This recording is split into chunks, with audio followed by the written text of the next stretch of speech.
ఈ సమాజంలో నిప్పుని మూటగట్టి దాయాలంటే సాధ్యమవుతుందా? అమ్మ ప్రేమను తగ్గించడం వీలవుతుందా?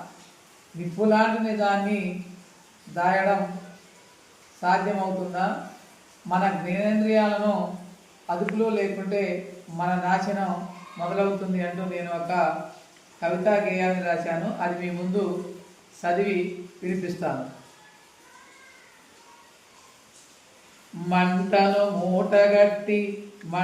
మూటగట్టి దాయాలనుకుంటే దాగుతుందా? మంటను మూటగట్టి దాయాలనుకుంటే దాగుతుందా? మన ప్రతిభను కొందరు మరుగున పెట్టాలంటే వీలవుతుందా? మన ప్రతిభను కొందరు మరుగున పెట్టాలంటే వీలవుతుందా? అమ్మ ప్రేమను తగ్గించాలంటే మలతరమవుతుందా? నిప్పు లాంటి నిజాన్ని తగలెట్టాలంటే త్వరగా వీలవుతుందా?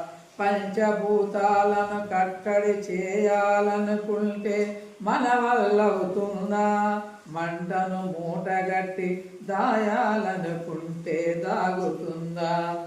జ్ఞానేంద్రియాలు అదుపులో లేకుంటే మన వినాశనం మొదలవుతుందా?